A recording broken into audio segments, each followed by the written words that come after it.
matemática tem um papel importante no, vou repetir, desenvolvimento, entre aspas, enfim, mas para nós que somos professores e professoras de matemática, também é importante pensar, porque assim, como a Thaida falou, tem muito assim, é uma visão da matemática e da língua portuguesa como disciplinas muito, vamos dizer, de base, né, na escola. Aí eu não vou negar isso, é verdade. Mas também a gente não pode ter uma escola que tem uma matemática muito dominante e que não tenha a história, sociologia, ciências sociais, filosofia. A gente não consegue formar uma pessoa, dar uma formação como a educação básica deve ter, sem que haja uma articulação entre a matemática e a língua portuguesa e as disciplinas ditas humanas. Eu digo ditas humanas porque eu não gosto, na verdade eu não gosto da palavra exata, eu gosto da oposição entre exata e humana, né? Porque eu digo que todas as disciplinas são humanas, né? Então a gente não pode defender, a gente não pode cair nessa armadilha.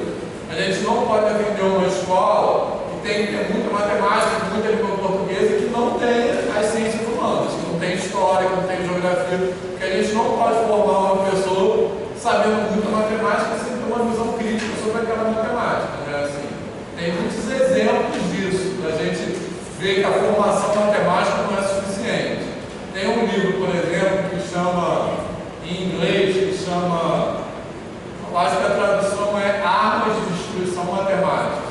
Que esse livro fala como os algoritmos computacionais são enviesados pelas visões das pessoas que os programam, né? Então tem algoritmos que dão resultados racistas, por exemplo.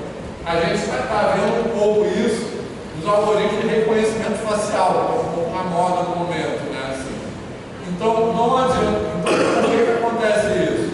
Porque a gente pensa nos algoritmos computacionais como uma coisa exclusivamente matemática, portanto que deveria ser uma coisa neutra.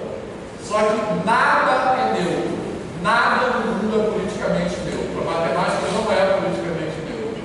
Então esses algoritmos, eles são imbuídos dos preconceitos das pessoas que os programam. Por isso que se a gente tem só pessoas brancas nesse trabalho, esse será um trabalho que trará resultados racistas. Então, por isso que a gente não pode defender uma escola que tenha só matemática e língua portuguesa uniforme, porque senão vai ser uma escola que, como o André falou, vai formar as pessoas com um trabalho precarizado, né? Com um trabalho não reflexivo. Diego. O senhor tocou num tema que não sei como é que está na atualidade, né? Porque na época em que eu comecei ali as primeiras experiências falavam sempre de interdisciplinaridade. Eu sempre vi na matemática uma questão de fazer sentido essa necessidade de trazer não só o conhecimento da matemática, mas incluído nos outros conhecimentos humanos. Interpretar uma leitura de gráfico dentro de um contexto de história, de geografia, enfim, né? Para tudo fazer sentido. É isso aí. Mas a nossa formação não é muito suficiente. E me parece a mesma coisa, né? Sim, exatamente. Porque com muita frequência a gente vai trabalhar na geografia, com os estudos de demografia, ou então na própria história, nas ciências sociais, com algum dado que demande algum conhecimento estatístico. Por isso que eu falei, esse letramento matemático é fundamental para a gente. Porque quando a gente vai falar de história e gente, eu tenho que explicar como é que se calcula século, né? E cálculo básico, ainda bem, né? Porque vocês criadores. Mas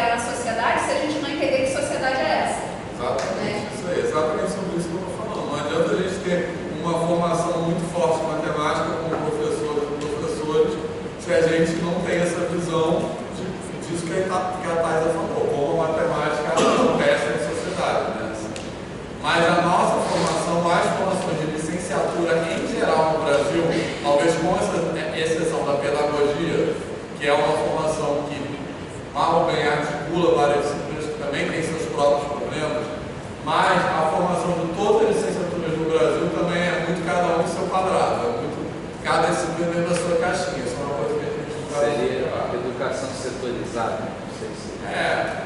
Então a gente muito assim, professor de matemática tem que ser um especialista só em matemática, professor de história a gente tinha que ter uma herança analógica do iluminismo, né? Das enciclopédias, né? E aí você tem uma escola do século XIX, XVIII, XIX, um professor, né, normalmente forjado, hoje a escola é professor do século XX, com estudantes do século XXI. Né? Isso aí. Mas enfim, vai lá, Natan, pra gente. Oi, gente, boa noite. Vou passar aqui o formativo do fórum. Você deve ter informática, Não, sou da cultura, aí já vamos ver dinâmica que a gente estava conversando com o André e com o Vitor e qual seria a dinâmica, né, para trazer aqui hoje. Mas antes de trazer a minha apresentação, vou me apresentar. Sou Natan, eu sou produtor cultural, com mestrado em cultura e territorialidade e estou finalizando meu doutorado em ciências sociais agora. Minha trajetória também acadêmica inicia um pouco dentro da graduação, com uma lógica de, ok, meu filho, você ingressou na universidade pública, você vai ter o seu diploma, mas você precisa trabalhar. Então, a minha rotina na universidade era só cursar as disciplinas, às vezes no estágio ou no trabalho, tinha que correr, porque era isso, no final do mês tinha aluguel para pagar, tinha conta para pagar e ajudar dentro de casa, então essa foi um pouco da minha realidade. Eu atuo como produtor cultural do projeto Crescendo Diálogos e atuo diretamente no Fórum Capela na universidade. Hoje, sobre o que eu vim trazer aqui para a gente poder discutir um pouquinho sobre a questão da juventude, cultura e educação. Que tipo de expectativa vocês, enquanto professores, vão ter diante dos seus alunos, né? O aluno talvez idealizado que a gente espera encontrar e, de fato, o que você vai tratar ali dentro do salão de aula. Aí pode passar. Reconhecendo as singularidades. Eu queria começar já trazendo O objetivo dessa disciplina que está na emenda é exatamente desconstruir a ideia do aluno hierarquizado. Perfeito, isso. Então, vamos lá. Pelo caminho da cultura. E aí, reconhecendo as singularidades, eu quis trazer aqui um tipo de conceito sociológico que muda a questão da juventude no singular para a juventude no plural, entendendo que cada indivíduo tem a sua singularidade e ainda que existam os jovens com a mesma faixa etária, a mesma vivência, com a mesma faixa etária que moram dentro do mesmo território, não terão as mesmas vivências.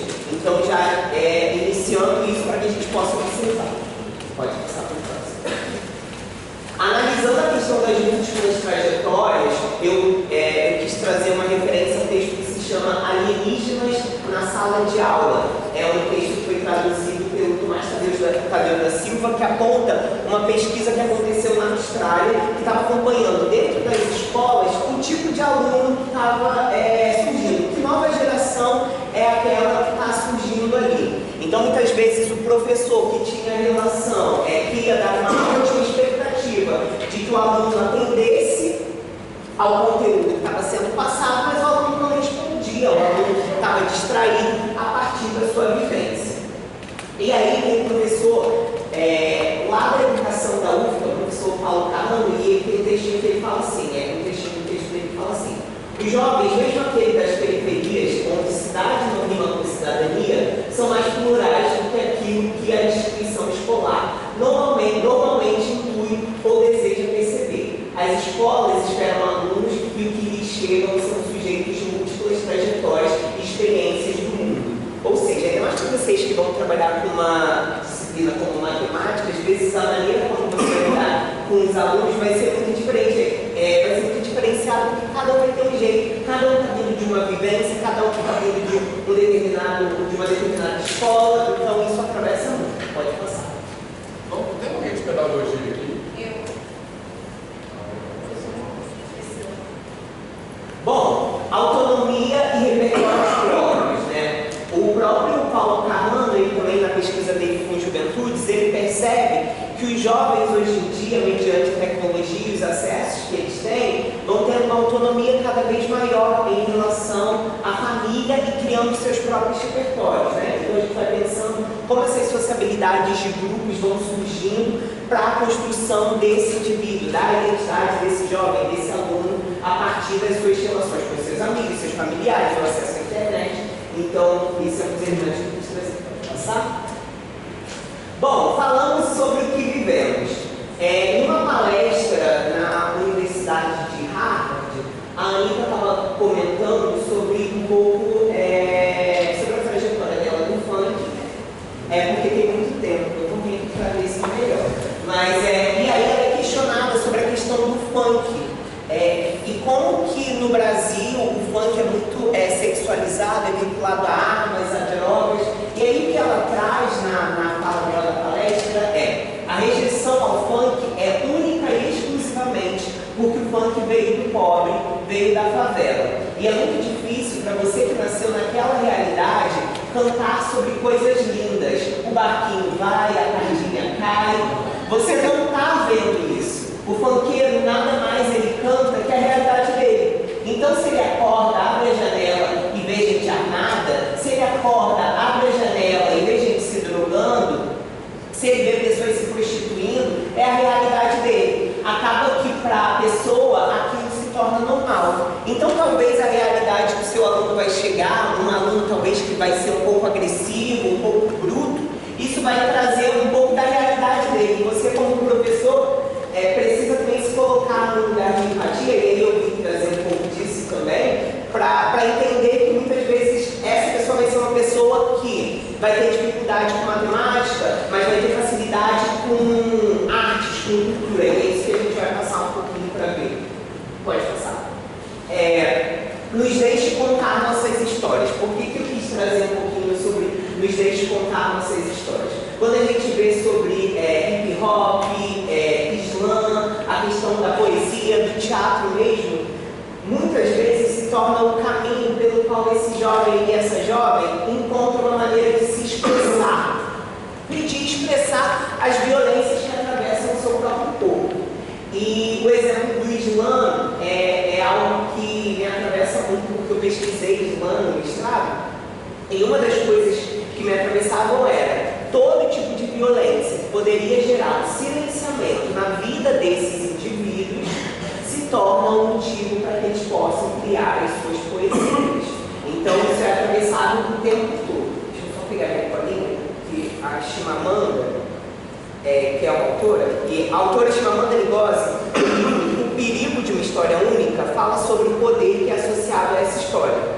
Como é contada, quem as conta, quando e quantas histórias são contadas, e tudo realmente depende do poder. Esse poder não está só no contar, mas na forma como quem ouve se identifica com essas histórias. E essas juventudes estão contando suas histórias através das artes, da poesia, da música, da dança. E ao ou ver essa história contada, o espectador tem a possibilidade de se colocar no lugar desse indivíduo, para entender que toda a história é feita por múltiplos autores e por suas vivências.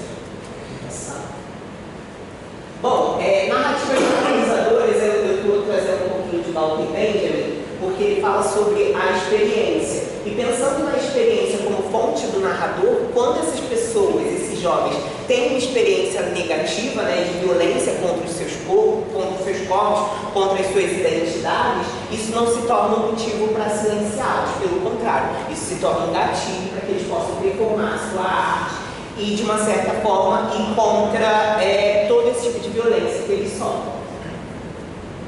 Podem passar. Esse aí. Esse é um trechinho de uma poeta que se chama Sabrina Azevedo.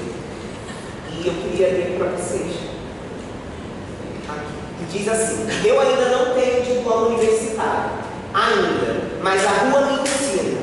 Tropeço nos livros e nos versos dos amigos que me alertam de um perigo que está para voltar. Eu procuro saber do perigo, logo sinto a dor das famílias daquelas vidas que não vão voltar. Eu vejo cartazes sem contexto, eu tento entender aquele texto que diz: vai ter greve até ter intervenção militar. É uma greve para perder o direito de poder fazer greve, para poder protestar?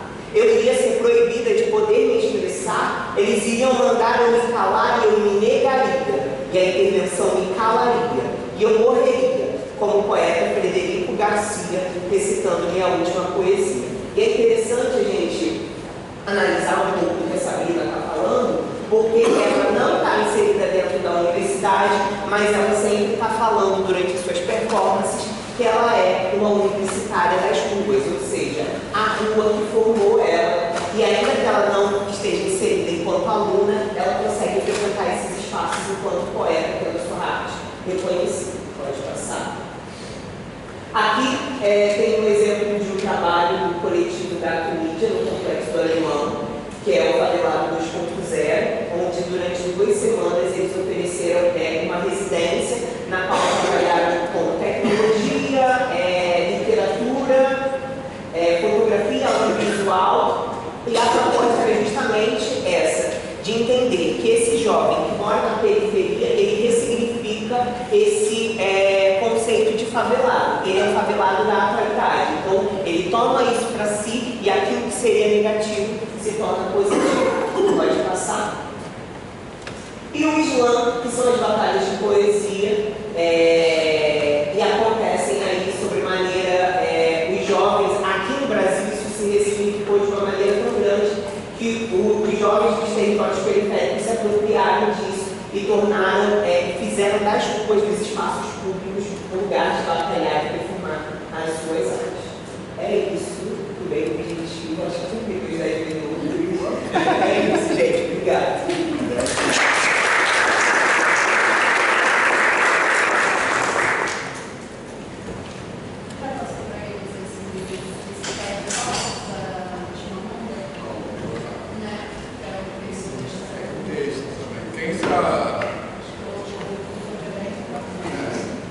Quem já viu esse vídeo, que livro da história única? O livro da história única da Chimamanda Adichie, que é uma escritora nigeriana. Alguém já viu isso? Esses dois histórias. Não, dá para passar para eles, mas é bem interessante. Sem legenda, e numa época que o TED era a grande plataforma, né, de palestras. Mas só para que vocês entendam o contexto, ela é uma escritora nigeriana, de uma família rica da Nigéria, e aí ela também faz esse vídeo para contextualizar isso, né, de dizer, olha, gente, eu fui estudar nos Estados Unidos porque eu fiquei 5 minutos por dia, me mandaram para lá, e eu cheguei lá na universidade o tempo todo, as pessoas ficavam para mim, meu Deus, coitada, você come terra, coitada, você deve ser muito miserável. E ela não aceitou. E ela fala sobre esse risco da história única, mas é bastante interessante porque essa experiência fez ela voltar e também começar a observar com mais cuidado, aí sim, as parcelas, né, da população nigeriana que sim vivem em situação de miséria, que ela antes nem.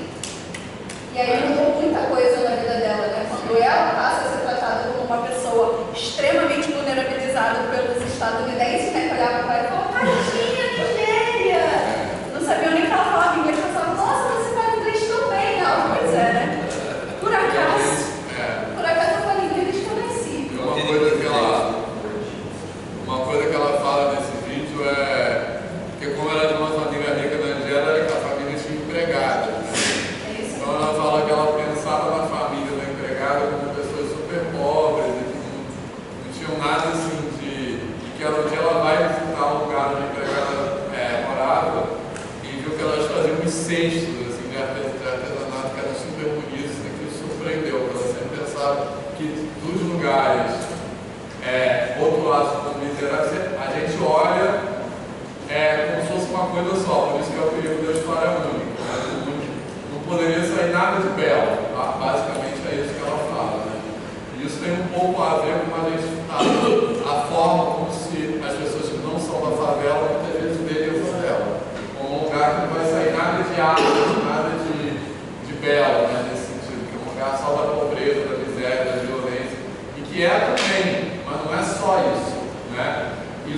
história única, a gente não pode contar uma história única sobre as coisas. Eu acho que voltando para a escola, eu acho que é importante vocês refletirem sobre isso, nessa questão de estudantes, dos estudantes, né? Tanto na escola privada, mas a escola privada acaba atendendo muito menos, né? A galera de favela e periferia. Assim, a escola pública é um grande lugar onde esse público se reúne. Seja a escola que está dentro do território ou a escola que está fora. E com muita frequência, a não ser que sejam professores que já tenham esse olhar por conta de uma solidariedade de classe, mesmo de virem do mesmo lugar, com muita frequência vocês vão ver outros professores que acabam tendo esse olhar. É o olhar de estigmatizar, é o olhar de achar que aqueles estudantes não têm interesse, são agressivos, e é muito delicado mesmo. Então vale rediscutir isso, né, o tempo todo e não reproduzir esse tipo de prática. Bom, mas quem quer perguntar, falar alguma coisa? Eu queria também pedir para o Rafael falar um pouco sobre o projeto de mestrado dele, também está nesse projeto. Gente, eu vou começar aqui, minha fala vai ser bem rápida, com uma parte que eu escrevi no TCC, que foi dessa área também, que eu vou explicar para vocês. Como as favelas são conhecidas pelo mundo, né? A gente não tem esse preconceito só no Brasil. Por exemplo, na França, ela é conhecida como distritos selvagens. Na Alemanha, como zonas sem lei. Na Rússia, como áreas proibidas, beleza? Então, eu vou voltar nesses nomes que eu falei no final. Vou contar um pouco de como eu cheguei nessa área. Eu estava perto de me formar para fazer o TCC, eu não sabia sobre qual assunto eu ia fazer. Era da licenciatura também. Aí eu comecei a fazer sobre matemática pura, né? Aí eu comecei a fazer o estágio numa favela, no Carreiro, onde eu estou fazendo a pesquisa, e fui fazer, foi passando os meses, e tinha um aluno que ele nunca faltava. Fiquei, eu acho que lá 8 meses, eu acho que 8 meses ele faltou 1 ou 2 vezes. Aí chegou um belo dia assim que eu perguntei, o nome dele era Jonas, falei, até me emocionou um pouco de relembrar essa história, né? Falei, pô Jonas, você é, cara, um aluno sensacional, você não falta, era tarde minha aula, por que você não falta, você tem interesse? E ele falou assim, porque professor, eu tenho 2, no caso eu não me chamo de professor, mas era estagiário, professor, eu tenho 2 irmãos. Então, se eu vim aqui para a escola almoçar, sobra mais comida para meus irmãos. Cara, aí eu pensei, pô, eu sou cara de licenciatura, estou fazendo TCC em matemática pura. O que isso vai agregar? Eu preciso fazer algo que dê a contribuição para as próximas gerações que vão vir aí. Aí eu falei, não, então eu vou estudar a matemática em favelas, né? Aí, nos meus estudos, nos meus artigos lá lendo, eu vi que 2 coisas são essenciais na educação em favelas. Contextualização, beleza? Contextualização, assim, vou dar o exemplo da pesquisa que eu fiz, e principalmente autoestima. A autoestima dos moradores, dos estudantes de favela, é muito baixa. Eles se sentem, assim, totalmente incapazes de alcançar cargos altos, cargos medianos, se sentem abaixo dos estudantes de escolas fora das favelas. Então, assim, eu via isso. Então, o que eu propus, né, junto ao meu orientador na época, Márcio Fusado, não sei se ainda dá aula aqui, Dani, o que a gente vai fazer? Eu apliquei uma atividade, no caso, acho que foi até de porcentagem e proporção. Apliquei sem essas 2 coisas. Sem contextualizar, e com favela, eu tenho um exemplo, no caso, eu lembro até hoje, foi no Teatro Municipal, eu pedi uma questão falando sobre o Teatro Municipal, eu pedi para calcular a porcentagem, e só dei a atividade, pedi para o professor dar, e não fiquei do lado deles. O acerto foi de 25%. Quase ninguém da turma acertou.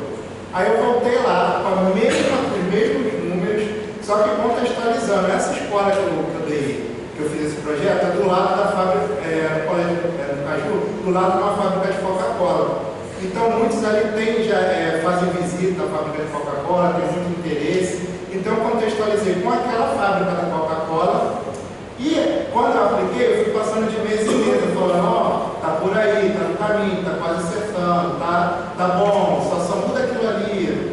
Por aí foi aumentando a autoestima deles conforme eles foram fazendo o projeto. O acerto passou para 72%. Então, assim, quase triplicou, que era o que batia com as minhas leituras, autoestima e contextualização.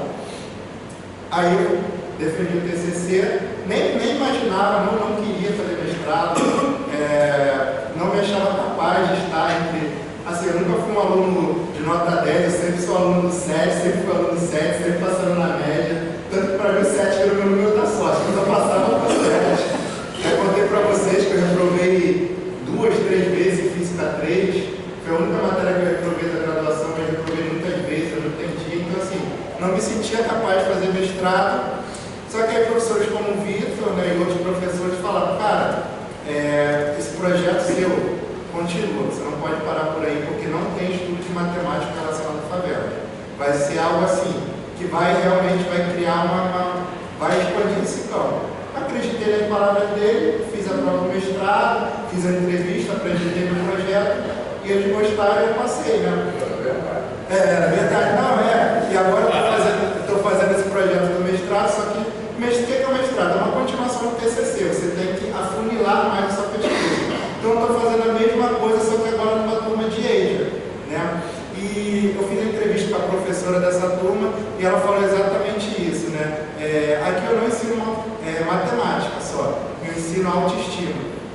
Todo momento, quando a gente faz um exercício, eu já observei já 4 aulas dela, fiquei como observador e nas 4 aulas ela faz a mesma coisa, ela vai de mesa em mesa, corrige, fala que está indo certo. Ela falou para mim, não existe errado para mim, não existe a palavra errado, eu não posso citar errado nessa turma de EJA. Se eu falar errado, acabou a autoestima deles, eles desistem dos exercícios, eles não se sentem mais estimulados a fazer, né? E tanto que, né, também por os professores, que esse ano, né, eu recebi 2 convites, né, para falar do meu projeto, e assim, encontros de professores assim, gigantes da matemática, doutores, mestres. E eu não entendi aquele convite. Falei para o meu orientador, né? Falei, por que eu estou recebendo esse convite? Eu não contribuí em nada. Só que ele falou, cara, eu falei, eu fui divulgando seu projeto e todo mundo fica interessado porque não tem nada de matemática relacionada a favelas. Na minha fala inicial, eu falei que na Rússia, favelas são conhecidas como áreas proibidas. Então a gente vê que o assunto favelas, realmente aqui no Brasil parece que está proibido no âmbito acadêmico, né? Não tem nada disso na matemática. Então, assim, é uma área que está crescendo ainda, está em expansão. Eu acho que de 2000 para baixo, assim, você não vê artigo, não vê nada, né? Então, acho que fica isso mesmo a reflexão para vocês, que assim, a gente precisa realmente olhar para essas pessoas, né? O garoto lá ia para estudar porque para almoçar, para deixar comida para os irmãos, sabe? Até que ponto esse garoto ele sonha, né? Os sonhos dele devem estar cortados, ele não deve ter perspectiva de nada, sabe? Ele só vai para a escola para deixar comida para os irmãos. Então, assim, se ele tiver professores, para vocês que estão vindo aí, galera que realmente olha para esse lado, não só vocês, mas os pesquisadores, né? Agora que a gente está olhando para esse campo. Então, eu acho que é isso. Eu acho que vocês, assim, deem bastante atenção a essas áreas, nessas chamadas minorias, né? Tem muitas pessoas aí também, né? Muitas colegas nossas de turma, né? Fazendo matemática, né? Para as mulheres, né? Que a gente vê que agora a turma parece também a meio. Mulheres com homens, só que antigamente não tinha isso, né? Era só uma disciplina totalmente masculina, né? Um curso totalmente voltado para o masculino. Então, assim, eu acho que a gente parece que não. Quem vai olhar para o meu TCC? Quem vai olhar para o meu projeto de mestrado? Você está ali plantando uma sementinha, está ali, e essa sementinha vai se espalhando e a gente, com o tempo, vai melhorando os estudos aí para gerações futuras. Então, é isso, eu acho.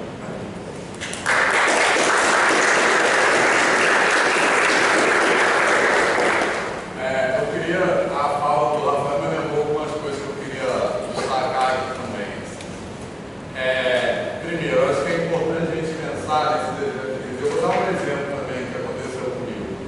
Bom, como vocês sabem, eu nunca fui professor de educação básica, né? Eu sempre fui professor aqui na UFRJ.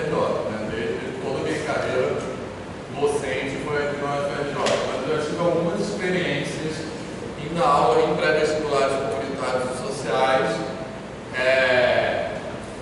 no público da educação básica. Eu já trabalhei no preparamento, um pouco na pré-vestibular, no BVS, do CEDERJ, e já trabalhei também no pré-vestibular aqui no CAP, eu nem sei se ainda existe. Acho que sim. Existe. O pré-vestibular que tem aqui no CAP, da UFRJ, que é na Lagoa, né, assim, e que é um pré-vestibular cujo público, pelo menos na época que eu dei aula lá, era assim, era muito um público parecido com o público da EJA, tá? A gente vai ter inclusive uma aula de campo lá no CREJA, que é o centro de referência da rede municipal, no centro da cidade. Provavelmente vai ser dia 8 de outubro, já está quase confirmado. Com a EJA, que é uma experiência, vocês vão ver que é uma experiência muito, assim, nem sei que palavra usar, muito, exatamente, é muito marcante, eu acho. Enfim, mas é um público, esse público que eu dava aula é um público parecido com a EJA. O que eu quero dizer? Um público de pessoas mais velhas, trabalhadoras, né? Pessoas que já têm uma história profissional e etc. E uma vez eu estava dando uma aula que era sobre frações mesmo, assim, eu estava falando frações, aí eu estava tentando falar, isso aqui sei lá, soma, frações equivalentes, isso aqui serve para isso serve, tem essa aplicação. E eu vi que a turma estava toda bem assim, né? Aí teve uma hora que eu falei para eles, o que vocês veem na vida de vocês que isso aqui tem alguma coisa a ver? Aí, só eu falar isso mudou completamente o engajamento da turma com a aula. Porque eu lembro que tinha um senhor que era, assim, já devia ter mais de 60 anos, que ele era encanador. Aí ele começou a falar do tamanho dos canos, aí ele começou a viajar assim, porque isso aqui, quando eu vou botar o cano tal, eu tenho que considerar que é metade, que é 3/4, tem toda uma questão assim, não sei direito. E ele começou a falar a peça, assim. Aí depois uma outra senhora começou a falar de cozinha, de como ela cozinhava, considerando a medida das coisas. Aí isso mudou radicalmente. O que eu quero dizer com isso? Ou como o Rafael falou, às vezes a gente pensa, como a gente é professor de matemática, e a matemática é uma disciplina associada com o pensamento lógico, que é só assim, se a gente falar as coisas claramente, os alunos vão entender. Se a gente relatar a matemática no seu encadeamento lógico, os alunos vão entender, vão aprender e vão se engajar. E mais do que isso, a gente pensa muitas vezes que se isso não acontece, se a gente estou falando tão explicadamente e os alunos não estão entendendo nada, não estão se engajando, a gente muitas vezes acha que isso é culpa do aluno que é fraco, que é pouco inteligente, etc. E não adianta a gente reduzir a matemática lógica. Qualquer coisa que a gente fala na sala de aula tem, sobretudo, afetar o aluno. Se a gente não afeta o aluno, ele não vai aprender. Isso não é uma questão de falta de inteligência.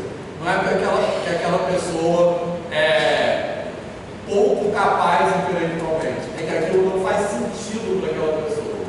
Então, por exemplo, o Rafael é um pouco isso. Qualquer coisa que a gente fala tem que fazer sentido.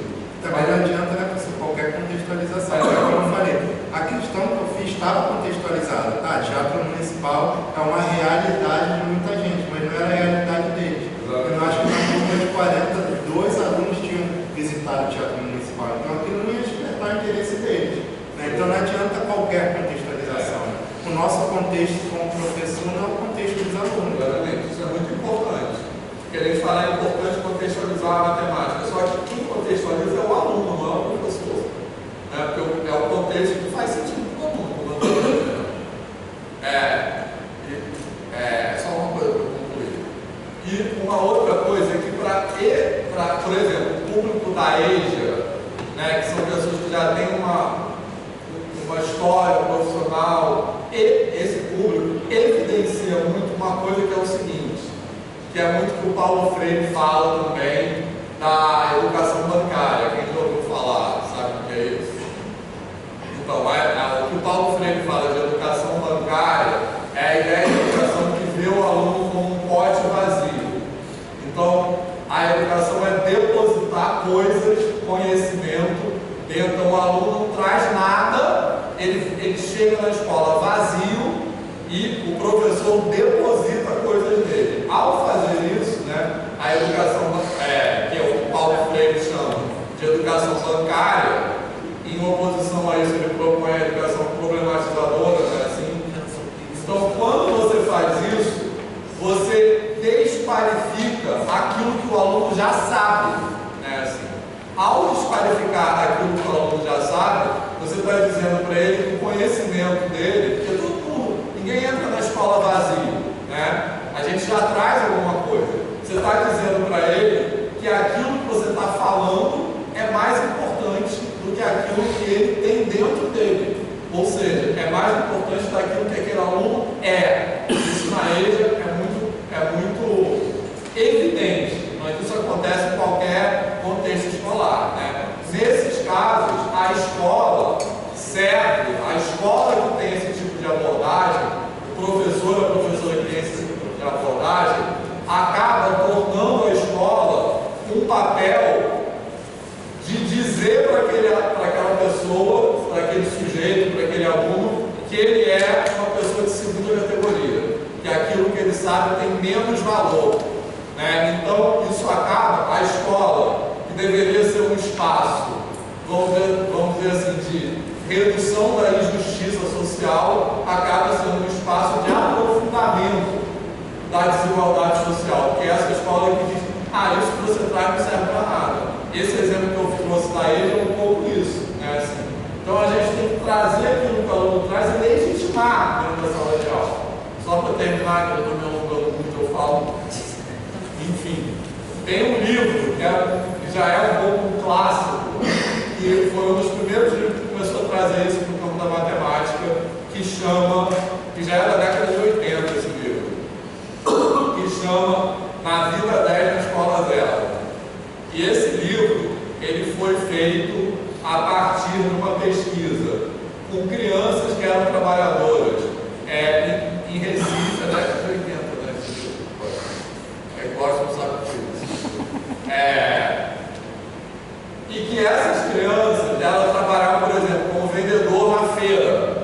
Elas tinham esquemas próprios de fazer as operações, de somar, de dar troco, de multiplicar, de multiplicar, de dividir. E quando elas chegavam na escola, aquilo que na vida delas, elas faziam com muita destreza, elas fracassavam na escola. Elas repetiam de ano, etc. Então, por isso que o nome do livro é Na Vida 10 na Escola Zero. Aquilo que as crianças faziam no seu dia a dia, quando eram na escola, elas não conseguiam fazer. Então, essa é uma escola que diz para aquela pessoa que aquilo que eles estão trazendo não vale nada, né? Então, como professor de matemática, tem que ficar muito atento para isso. Adriano. Depois do André. Eu queria pontuar uma coisa, eu acho que tem a ver com o tema, que é bem interessante e bem inspirado em projetos culturais que geralmente ocorrem em favelas, né? Quem mora em favela aqui? Quem é da favela? Legal. Eu moro no Morro da Mangueira já tem 3 anos, já fui promovido a cria, já que você era dali que eu sou cria na rua.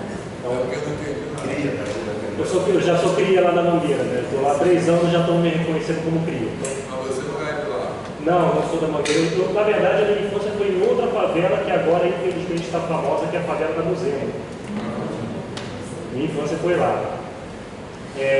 Mas por que eu estou dizendo isso?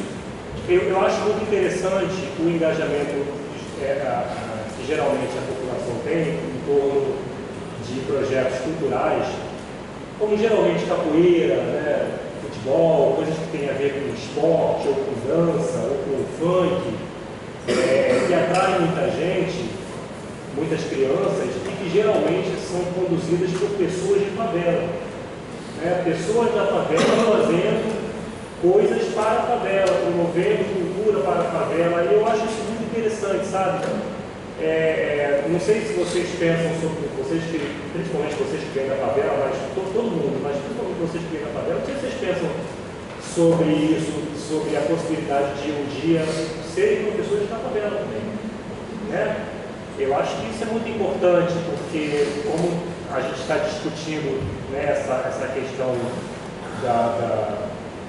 do professor, da professora que trabalha dentro de uma escola, numa favela, e que muitas vezes não consegue estabelecer uma comunicação, veja, é bem difícil realmente para uma pessoa que vem de um outro lugar, de um outro contexto, para trabalhar numa escola dentro de uma certa favela, e ela tem que estabelecer uma comunicação ali dentro, sendo que ela não é do lugar, não conhece a história do bairro, não sabe quem são as pessoas importantes do bairro, as pessoas mais respeitadas, sabe as diferenças.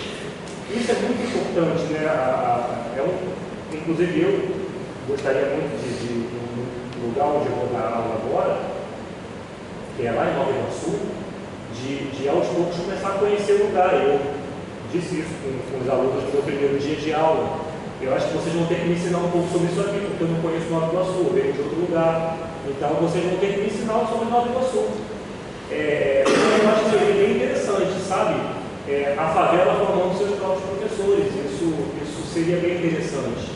Primeiro porque você, como professor, como professora da favela, você não cria o lugar. Você conhece o lugar, você conhece a história, você conhece a cultura, está imerso. Você provavelmente conhece os pais das crianças, conhecem, né? E segundo, porque você vai começar a ser uma referência do lugar. As pessoas vão te ver com mais respeito. Eu trabalhei, por exemplo, por muito tempo, e ainda atuo na nave do conhecimento. Quem não conhece a nave do conhecimento é um projeto da Prefeitura do Rio, de inclusão digital. Inclusive, a professora de matemática, Tatiana Roque, aqui da UFRJ, foi secretária de Ciência e Tecnologia, atuou coordenando as naves do conhecimento. A primeira que eu trabalhei foi em triagem, perto ali de Benfica, Rocha e tal. E triagem perto do Jacaré, Manguinhos. E triagem é um local que não é exatamente um morro, mas é um conjunto de condomínios, né, um conjunto habitacional com pessoas que vieram de várias favelas, né, que foram removidas de suas casas e ganharam apartamentos ali.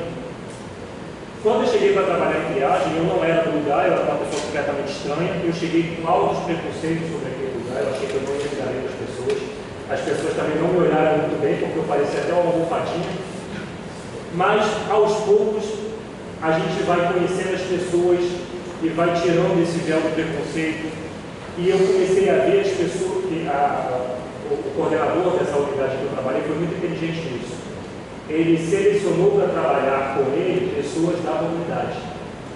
Então, eu, por exemplo, que era instrutor de informática, não tinha a mesma intimidade de fala e até mesmo de dar bronca nas pessoas. Não tinha essa mesma intimidade que a mulher que trabalhava na recepção. A recepcionista, ela tinha autoridade com as crianças do bairro, e inclusive tinha fácil acesso aos pais. Os pais, quando iam lá para ver o que acontecia com seus filhos, algum problema, alguma ocasião, geralmente iam na recepcionista, que era da comunidade, era a referência, todo mundo sabia, e era ela que conduzia as pessoas até o coordenador, até o instrutor. Então, acho que é muito importante, sabe, pensar nisso. É claro que, como eu disse na aula passada, trabalhar numa escola particular, trabalhar numa universidade, é interessante, todo mundo pensa nisso. Um dia eu vou trabalhar na escola tal, que a escola é de referência, é alto padrão, legal. Mas eu acho que atuar nos nossos próprios territórios é uma necessidade. É uma necessidade.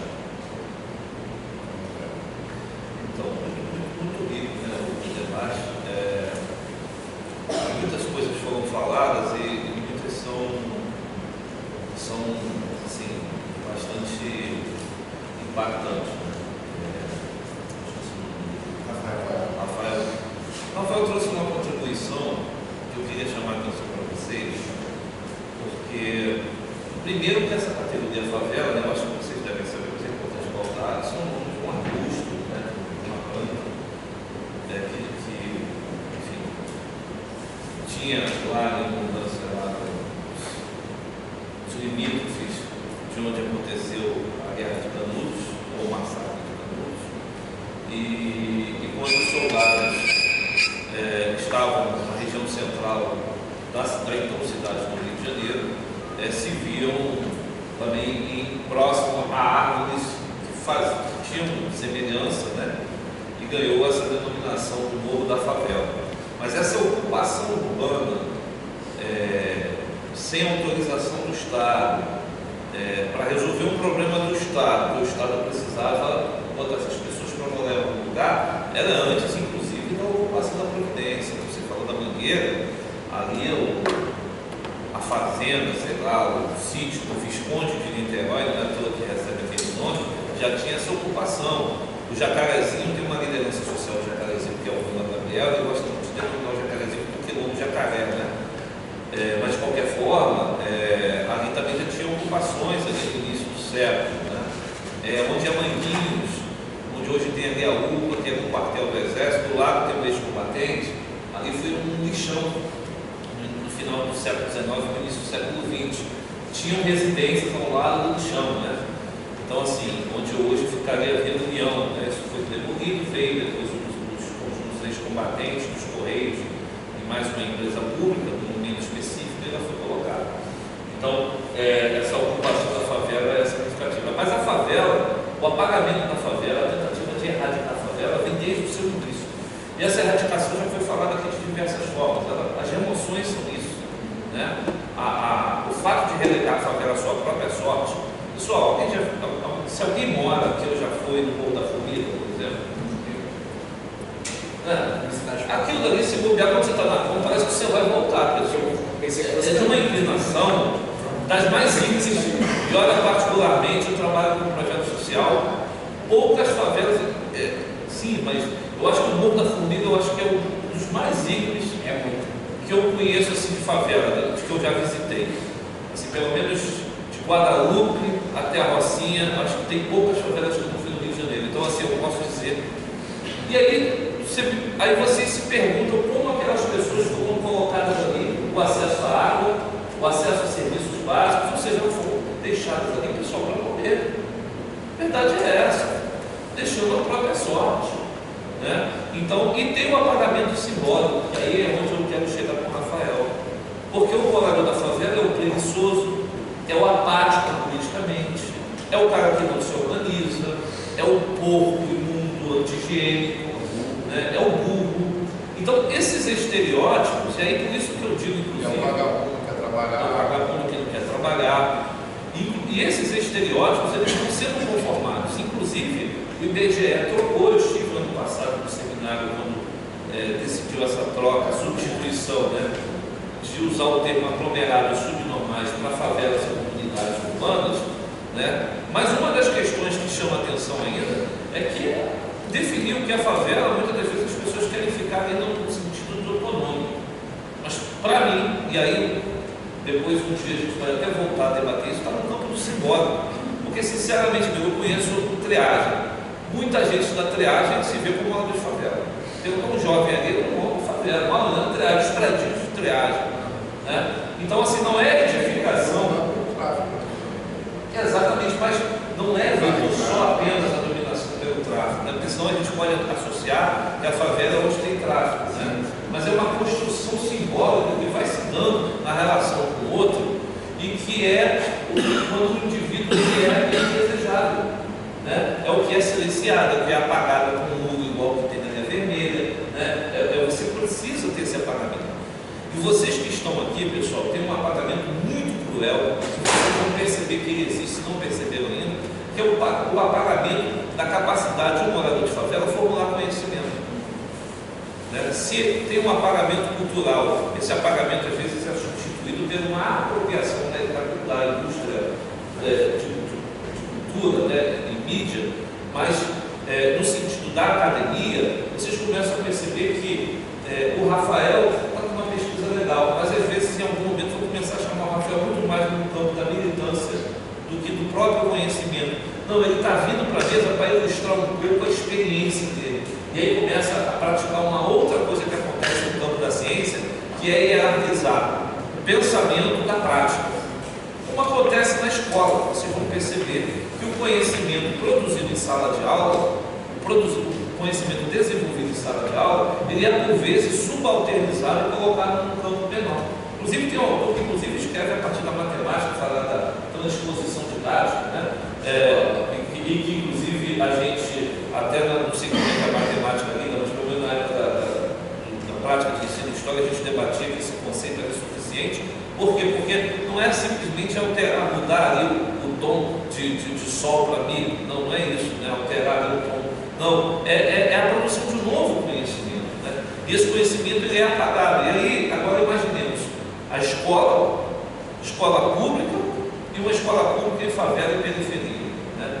Então, está formado um cenário de silenciamento desse sujeito como formulador de conhecimento. E isso faz com que aconteça algo, e aí tem um vídeo que eu queria deixar para vocês aqui como recomendação, Nunca Me Sonhar, é um documentário que nós fizemos uma atividade, vou falar um pouco mais sobre o Fórum Favela Universidade, na sua jornada científica. Tem no YouTube, só que ele é fracionado no YouTube. Não, mas tem. Nunca me sonhar. Nunca me sonhar.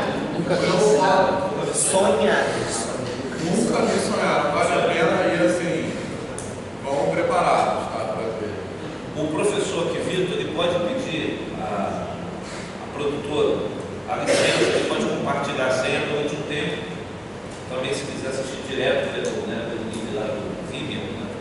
Mas qual é a lógica, né? É como esses processos vão acontecendo de silenciamento e apagamento. E aí a gente brinca no Fórum Favela Universidade, e outros também falam isso também, chegam nos prédios, como é que o aluno, às vezes, de pré-vestibular dentro da universidade, vira um agente secreto, né? Porque ele, em algum momento, aparece ali no pré-vestibular, é aquele estudante, de repente ele desaparece. Ninguém sabe se ele foi aprovado, se ele foi reprovado. Aí 4 anos depois você descobre que o cara está formado, né?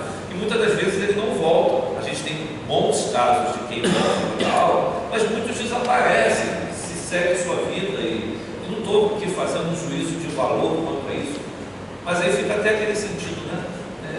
Eu vou usar um termo aqui que é meio fora de moda, mas cadê os nossos bons exemplos, né? Os exemplos, porque se a gente só conhece exemplo de perdedor, né? A gente não consegue ver o território.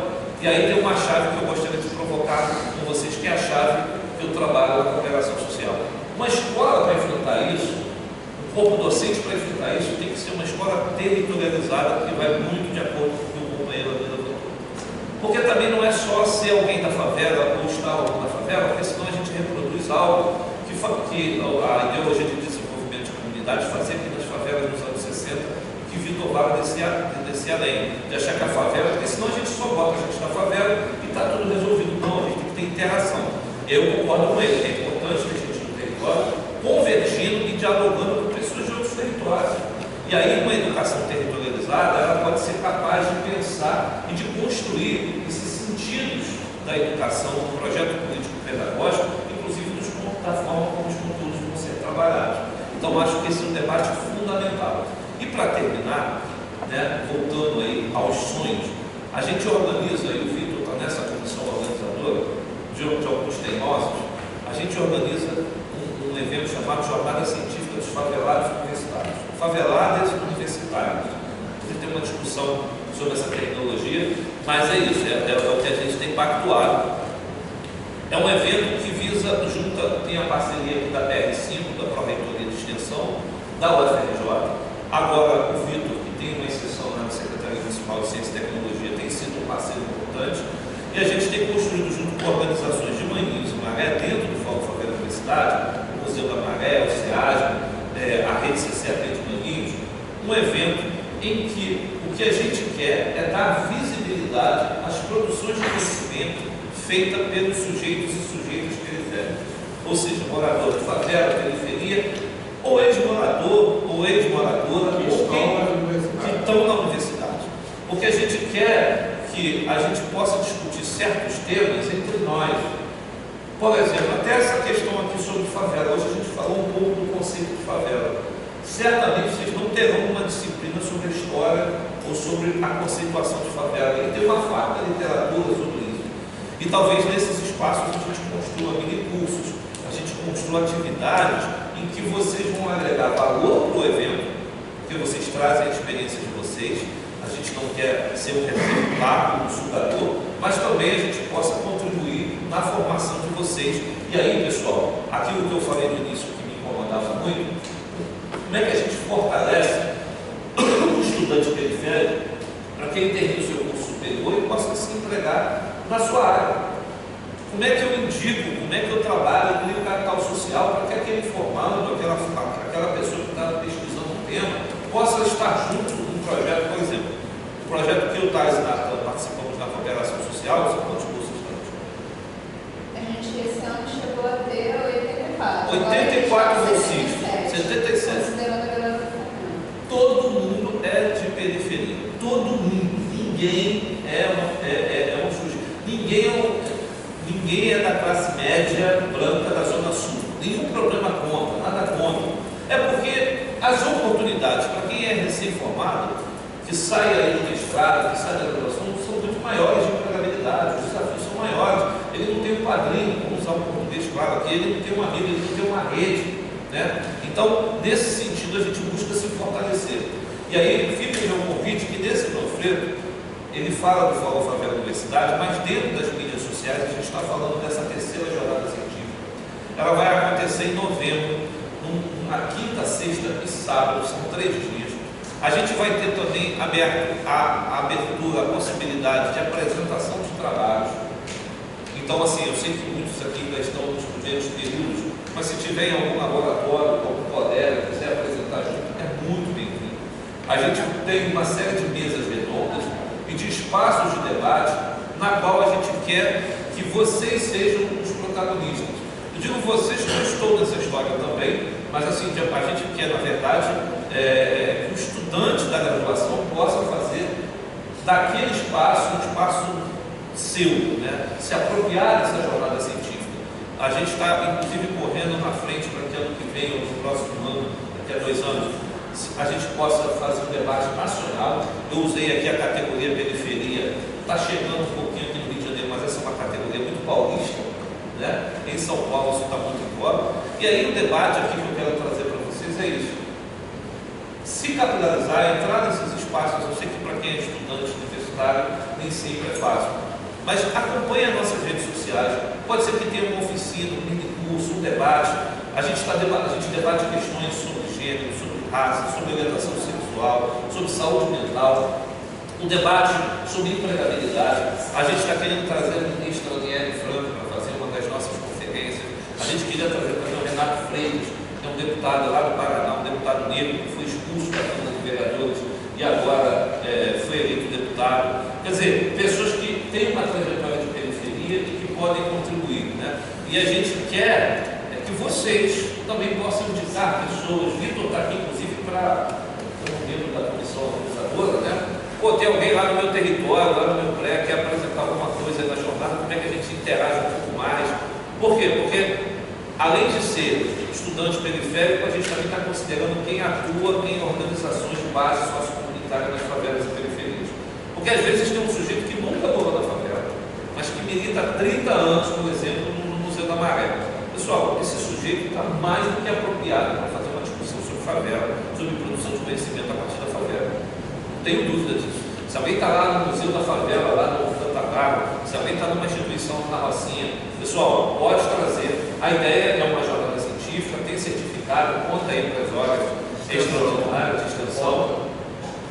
E é isso, pessoal. E principalmente, pense nesse espaço como um espaço de formação, um espaço de aglutinação, de fortalecimento da unidade, né? Porque vocês vão perceber que quando chegar ao fim, o estudante periférico tem que perceber isso. E quando ele chega ao fim da universidade, não foi ele que chegou aqui, foi um conjunto de professores, de estudantes, gente do pré, foi o tio que pagou a passagem, foi aquele patrão que deixou sair um pouquinho mais cedo, porque eu sei o que é isso. Foi o professor que teve a sensibilidade no dia de um confronto armado, de liberar de fazer uma prova, ou o contrário, né? Eu lembro, né, que eu fui reprovado na história antiga da comandante Vitalés, porque quando eu contei que tinha um cunhado que estava amarrado lá nas casinhas, e eu precisava ir lá para ajudar, para tentar tirar. Ele está vivo até hoje, não morreu, mas ele ia ser morto pelo Tribunal do Tráfico. O professor deu uma boa risada na minha carroça, eu entendo isso. Mas é isso, mas de qualquer forma, mas teve outros aí que aceitaram, que me ajudaram na vida no meu tempo. O Rafael está aí, foi a experiência dele como estudante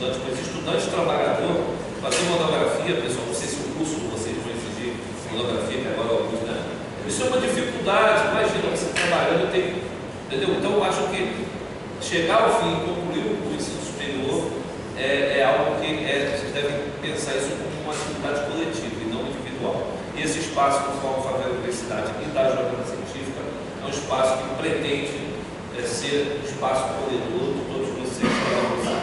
É isso. Então, a Jornada Científica da Favela Universidade é dia 28, 29 e 30, né? Que é uma quinta, sexta e sábado de novembro. Primeiro dia vai ser na nave do conhecimento de Realengo, que, como o Adriano falou, é equipamento da Secretaria Municipal de Ciência e Tecnologia, onde eu trabalho, onde eu sou professor. Quem conhece aqui alguma nave do conhecimento? Atualmente são 12. São todas situadas em território de vulnerabilidade social. Então, o primeiro dia na nave do conhecimento de Realengo, o segundo dia na FEBESP, não é isso? Que é na UERJ de Caxias, e o terceiro dia na Fiocruz. Professor, tem a nave no conhecimento lá em Irajá. Onde? Em Irajá. Tem. Inclusive fez muito uso. Eu fiz muito uso. Legal. Ó, pessoal, e lá tem nomes e verbos, isso é importante, tá? Mas eu queria só, antes da gente acabar, a Thaís quer falar, mas eu só queria, não vai dar tempo da gente aprofundar, mas eu só queria marcar uma questão que o Fábio estava falando comigo na hora do intervalo, tá ali, que eles são tímidos, mas eles estão prestando atenção, assim, que é o seguinte, que a gente não falou muito sobre isso, mas acho que é bom voltar a falar em alguma outra oportunidade, porque muitas vezes sobre os institutos federais, tá? As escolas federais, que muitas dos institutos federais são na Baixada, em vários lugares, e muitas vezes as pessoas do território não estudam ali. Né? E eu acho que, mas muitas vezes é porque aquelas pessoas acham que elas nem se inscrevem. Tem isso, tem a coisa de achar que aquilo não é para você. Enfim, é um debate complexo, mas acho que a gente pode, depois vamos voltar a falar sobre isso. Não, é só um parênteses bem rápido, porque é polêmica, né? Eu fui professora temporária no Instituto Federal e a gente mantinha lá, e até assim que eu entrei no Instituto, eu fui puxada para esse projeto de extensão. A gente mantinha nesse instituto, que não era Moriaé, Minas, o TREIF. A gente rodava as escolas do município de Moriaé, panfletando, falando, vocês sabem que tem um Instituto Federal aqui no município? Venham fazer um pré-IF com a gente. Então a gente ia em todas as turmas de nono ano do município inteiro. Claro, os professores que queriam, né? Porque vários estavam cagando para isso. Mas assim, os professores que estavam preocupados, professores e professores, a gente ia nas escolas do município, a gente se revezava, colocava bolsistas de extensão do instituto para atuar com a gente ali. E a gente dava aula de fazer sorteio, porque não ia caber todo mundo, mas a gente montava 3 turmas de 60 alunos e a gente só aceitava estudantes do município. Por quê? Porque não necessariamente é porque o estudante do município não sabe que tem.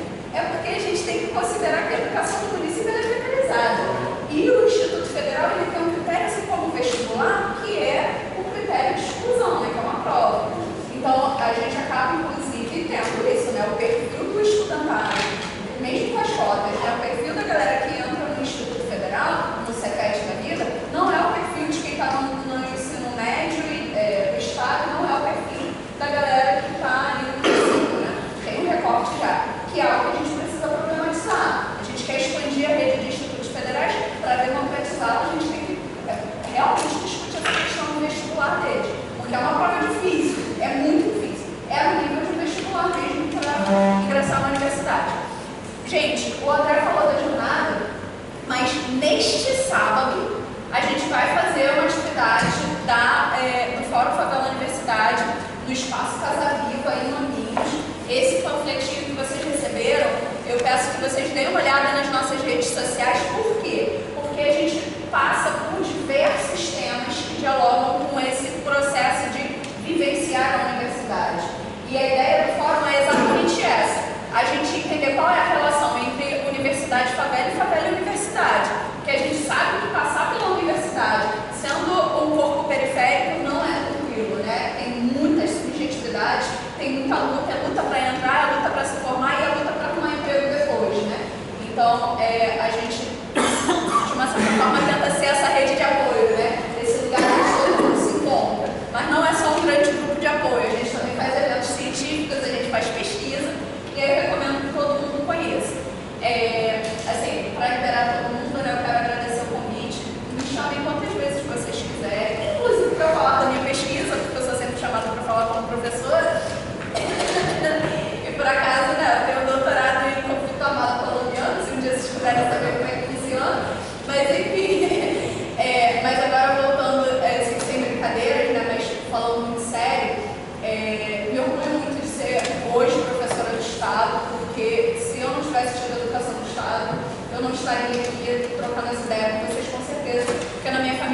trabalhar ou né? Trabalhar, comer, para trabalhar, essas coisas.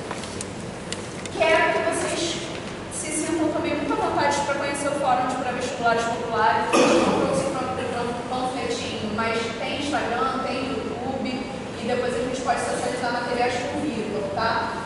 E o último convite é, quando vocês forem fazer as práticas e as visitas, e você também, Rafael, se quiser, fiquem muito à vontade para ir à escola que eu trabalho também. Tem EJA, eu trabalho numa escola que é diurna, que é na Provina, na Providência, mas também trabalho numa escola que é de EJA, que é no Grajaú, e que é bem bacana, sabe? Ambas as escolas estão muito abertas para esse tipo de experiência e essa troca de ideias, tá bom? Obrigado mais uma vez.